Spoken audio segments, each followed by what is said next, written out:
Update naman tayo sa PITX. Alamin natin kung apektado ba ang dating ng bus na mga sira sa isang highway sa Bicol.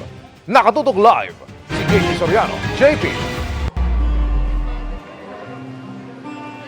Emil, mga kapuso, mag-alas 7 na ng gabi, wala pa rin pong batid yung pagdating ng mga kababayan natin dito sa PITX. Nakaramihan po sa kanila, Emil, ay matagal nang pinlano ang kanilang lakad at doon nga po magsasalubong ng bagong taon sa kanilang mga probinsya.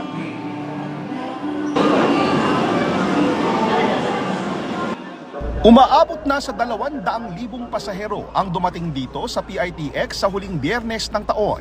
Ganito na raw halos ang bilang ng pasahero kada araw nitong Kapaskuhan, kaya halos 1.2 milyon na ang dumating sa terminal simula December 20.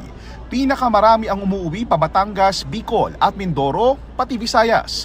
Gaya ni Joy na inabutan naming inaayos ang 3 latang biskwit na pasalubong sa mga anak at magulang sa Samar. Kahit wala ang ibang gamit or mga pasalubong na iba kasi mas okay sa kanila ang biskwit.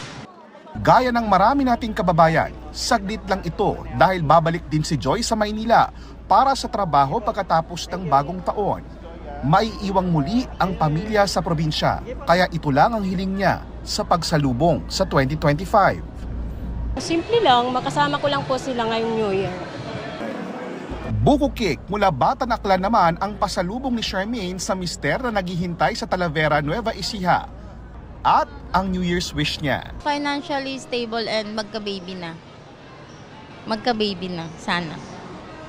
Yun lang naman po, yung hinihiling namin mag-asawa. Dahil halos walang patid ang dating ng mga pasahero at kailangang inspeksyonin ang kanilang gamit, humahaba ang pila sa main entrance ng PITX. Kabilang sa tinitiyak ay walang makalusot na matatalim. Kinumpiska ang ilang itak at kutsilyo. Bawal ang mga nagliliyab gaya ng paputok at pailaw kahit pa yung mga legal. Bukod yan, yung mga masasalang bagay na may masangsang na amoy, please huwag nyo na pundalin. Imagine niyo po kung kayo po'y nasa air-conditioned bus, ilang oras nakakulong kayo dyan. Hindi lang po kayo mahihirapan, pati kapwa nyo po pasahero. pagpasok sa entrance may pilang muli para bumili ng tiket. Dahil sa matinding traffic sa ilang pangunahing kalsada sa Camarines Sur, bumagal ang pagbalik ng ilang bus sa PITX para magsakay ng pasahero. Kaya dinagdagan na ang biyahe ng mga bus pa Bicol Region. Sa bus terminal sa Sampaloc, Maynila, dagsa na rin ang mga pasaherong babiyahe sa mga probinsya pa norte. Kumpara naman kahapon, mas kaunti na ang bilang ng mga pasahero sa BF City East Metro Transport Terminal sa Marikina. Ganoon din sa EDSA Cubao Bus Terminal na ayon sa aming nakausap ay gabi pa inaasahan ng dagsa ng mga pasahero. Samantala, nagsagawa naman ng clearing operations ang MMDA malapit sa PITX at sa mga kalsadang malapit sa mga terminal ng NAIA. Ilang motorista ang natikitan, natow naman ang ilang sasakyan.